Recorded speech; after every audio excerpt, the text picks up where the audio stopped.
Le Barça continue son mercato XXL en recrutant le défenseur de Séville, Jules Koundé. Malgré son arrivée toute récente au FC Barcelone, Memphis Depay est-il déjà sur le départ? On en parle tout de suite.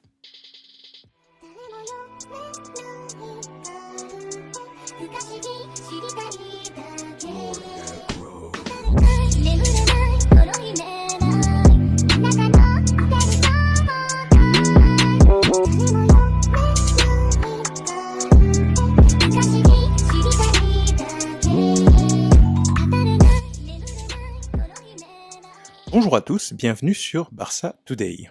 Aujourd'hui, nous allons parler de deux sujets d'actualité, l'arrivée du défenseur de Séville, Jules Koundé, et le possible départ de Memphis Depay après seulement une année de présence dans les effectifs du club Blaugrana.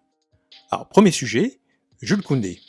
En effet, le FC Barcelone a frappé encore une fois très fort en recrutant le jeune défenseur international français de Séville en la personne de Jules Koundé, donc un défenseur très prometteur, qui avait en fait pas mal la cote en Europe dans beaucoup d'autres clubs, et notamment Chelsea. Encore une fois, une bagarre entre Chelsea et le FC Barcelone pour obtenir un joueur sur le marché. Après Rafinha, et puis les rumeurs aussi de Dembélé, qui devait aussi atterrir à Chelsea avec Tuchel. Il semblerait que sur toutes ces batailles-là, le FC Barcelone ait le dessus sur le club londonien. Alors, Jules Koundé, c'est vraiment un recrutement extrêmement important dans la défense du FC Barcelone, puisque là, on se retrouve avec un joueur qui a une qualité de défenseur complète. Donc c'est un défenseur qui est jeune, rapide, puissant, technique, qui est dur sur l'homme, et qui est capable aussi de sortir la balle proprement. Il suffit de voir les matchs de Jules Koundé la saison dernière et pour voir à quel point c'est un joueur impressionnant, notamment le match contre le FC Barcelone d'ailleurs, où il nous met un but en passant la défense en revue, donc le comble pour un défenseur central. Donc voilà, c'est un joueur pétri de talent, et je n'imaginais vraiment pas que ce type de joueur, avec le prix que coûtent les défenseurs sur le marché européen actuellement, qu'on puisse obtenir ce type de joueur. On parle de 50 millions à peu près, 50 millions, entre 50 et 60, en fonction des bonus ou pas, qu'on puisse obtenir un joueur de cet âge-là, avec cette qualité-là, pour un prix inférieur à 80 ou 90 millions. S'il était allé en première ligue, je pense que c'est un joueur qu'ils auraient eu à payer beaucoup plus cher que cela, sans compter les salaires qu'il aurait reçus en première ligue. Donc voilà, donc c'est un sacré coup, et que le FC Barcelone porte encore une fois à l'ensemble des équipes européennes qui ont pourtant un plus gros budget, qui ont pourtant eu une meilleure saison que le Barça, qui ont des projets tout aussi intéressants. Mais il semblerait que la cote du Barça reste encore au-dessus de ce qui peut se proposer en Europe avec les équipes concurrentes. Je pense aussi que Xavi a été évidemment extrêmement important. Je ferai probablement une vidéo là-dessus, mais il n'y a pas de doute sur l'impact que l'arrivée de Xavi a eu sur l'image du club. Et surtout l'ambition du club et l'illusion que cela donne, le plaisir ou l'envie que cela donne aux joueurs du monde entier qui ont vu cette équipe du FC Barcelone dominer le foot européen, le foot mondial, qui ont vu comment Xavi jouait, la beauté du FC Barcelone de Guardiola. Donc l'ensemble des joueurs qui, à cette époque-là, étaient encore en centre de formation, etc., qui voyaient cette équipe brillante, c'est un rêve pour eux de jouer dans l'équipe et de jouer si possible comme jouait cette équipe du FC Barcelone, pour les joueurs qui aiment tricoter le ballon.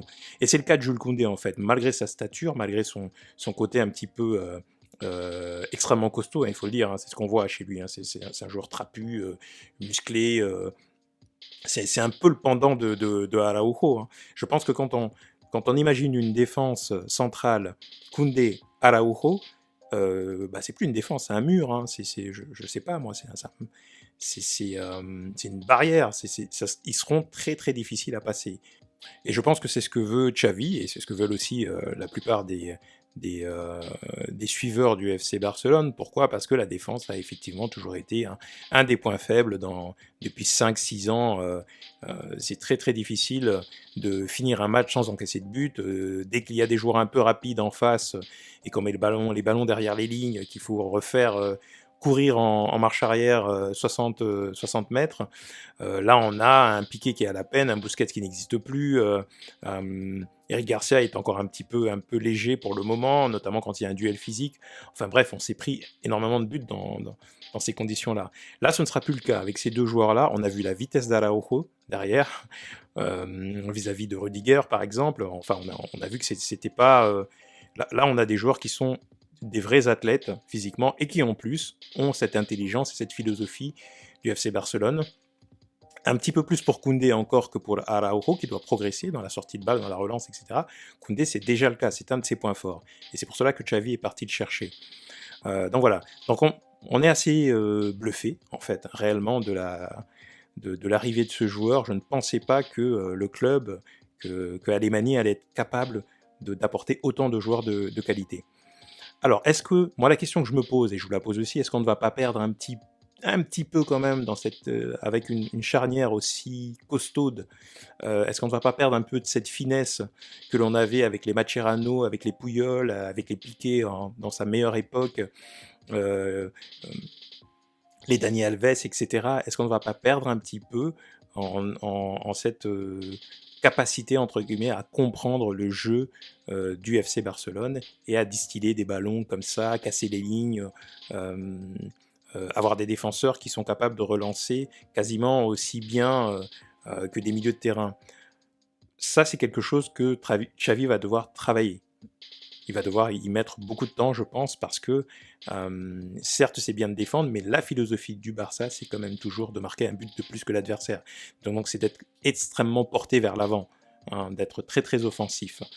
Il ne s'agit pas de rester en arrière et de jouer en contre. Je pense que ça ne plairait pas à l'ensemble des fans du Barça. Donc ça, c'est un point sur lequel, s'il y a une combinaison Araujo-Koundé, qui ne sont du coup pas des joueurs de la Masia du tout, est-ce qu'on ne va pas perdre un petit peu de cette capacité à sortir le ballon proprement et surtout à occuper le milieu de terrain quasiment? En tous les cas, excellente recrue pour la défense du Barça et pour l'équipe tout entière. Avec le Barça qui commence un petit peu à faire peur maintenant, quand on voit le saut de qualité que l'on commence à avoir sur toutes les lignes.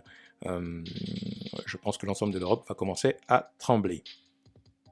Sujet numéro 2, le cas Memphis Depay. Alors, Depay est arrivé de Lyon la saison dernière, donc c'est un joueur qui a fait aussi beaucoup d'efforts pour arriver au FC Barcelone. Il a refusé beaucoup de clubs, il ne voulait pas partir ailleurs que au FC Barcelone. Ça fait partie de ces gens qui ont grandi, je pense, avec cette équipe de Guardiola comme référence. C'est un joueur néerlandais, donc en plus il a le creufisme dans le sang. Et donc voilà, donc c'est un petit peu le club de ses rêves. Moi, je voulais poser la question de savoir pourquoi absolument faire partir Memphis Depay. Depay a fait plutôt une bonne saison la saison dernière. Il faut tout de même se rappeler que c'est l'un des seuls, enfin en tout début de saison, c'était le seul à tenir le Barça à bout de bras. C'était notre seul buteur, c'était notre seul joueur extrêmement dangereux devant. Et donc je ne comprends pas pourquoi il faut absolument le faire partir sous prétexte que Lewandowski soit arrivé ou que Aubameyang soit arrivé. Encore une fois, il y a toujours des rotations. Moi, je pars du principe qu'on va avoir du mal à récupérer un Ansu Fati à 100%. Ça va venir, mais il faut lui laisser le temps.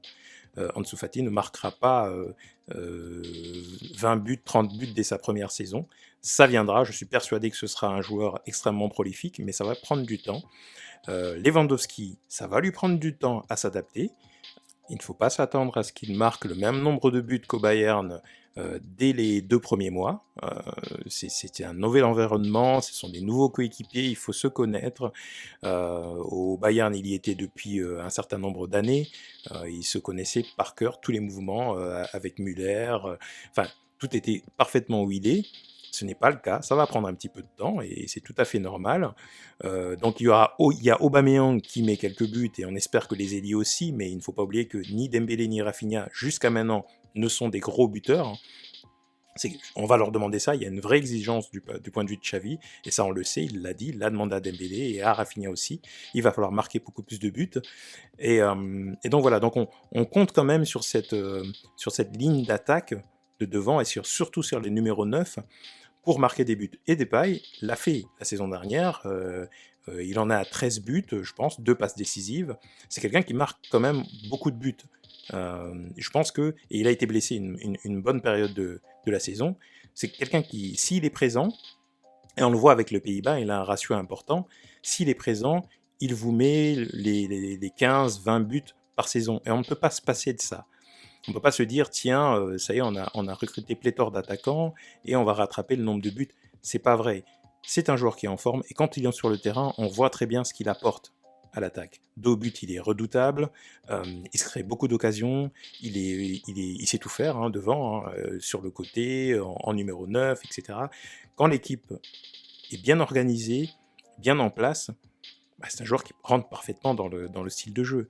Donc, personnellement, je ne laisserai pas partir Memphis Depay tout de suite, en tous les cas, et je ne comprends pas pourquoi c'est lui d'ailleurs, au passage. Je ne sais pas ce que vous en pensez. Quand on regarde les statistiques des buteurs de la Liga, comme je vous le montre là, en ayant manqué quelques matchs quand même, il est positionné 9e. Donc voilà, donc devant il y a Benzema, Aspas, des joueurs qui marquent beaucoup de buts, hein, les Raúl Thomas, Vinicius qui a fait une saison excellente. Mais bon, il n'est pas si loin que ça, en sachant que c'est sa première saison en Liga. Il ne faut pas l'oublier non plus, c'est-à-dire c'est quelqu'un qui n'est pas du tout habitué à jouer toutes ces équipes-là, toutes ces défenses-là. Quand on parle de Benzema, de Aspas, de Vinicius, de Juanmi, etc., ce sont des joueurs qui se jouent chaque année depuis 10 ans maintenant. Donc ils sont parfaitement à l'aise. Depay, c'est pas le cas. Donc on peut imaginer que son ratio va monter aussi cette saison. Donc moi je ne suis pas... Enfin, mon avis personnel, ce serait de le conserver, de le garder dans la rotation. Je pense qu'on en aura besoin. Je pense même que ce sera un joueur important. Il l'a encore montré là dans la pré-saison en marquant. Donc c'est un joueur qui est toujours dangereux et de qualité. Il est peut-être même sous-coté en Europe. Je pense que malheureusement il n'a jamais pu dans un grand club européen montrer son talent pendant une saison entière. Mais aux Pays-Bas c'est le cas. Il marque beaucoup de buts. Donc voilà, dites-moi ce que vous en pensez. Est-ce que vous pensez qu'il faudrait aussi conserver Depay? On va déjà se passer de Braithwaite, de Jong qui est parti. Enfin, il y a des jeunes joueurs qui vont partir certainement, mais c'est un joueur que moi je pense correspond bien au style du Barça. C'est un joueur néerlandais, c'est un joueur qui a fait beaucoup d'efforts pour venir au Barça. Ce serait d'un côté aussi un peu cruel, mais bon, le foot est comme ça, hein, le football est cruel. Dites-moi si vous pensez que ce serait bien de le conserver, ou vous pensez que Depay doit partir pour à peu près les mêmes sommes que pour lesquelles il est venu. Il est venu, je pense, pour 30 millions d'euros, hein, à peu près. Donc il repartirait pour ces prix-là, il partirait, voire peut-être même un peu moins, donc on perdrait de l'argent en plus. Donc voilà. Dites-moi ce que vous pensez, est-ce que vous avez aimé la vidéo? Mettez un like, abonnez-vous si vous ne l'êtes pas encore, et je vous dis à très bientôt sur Barça Today.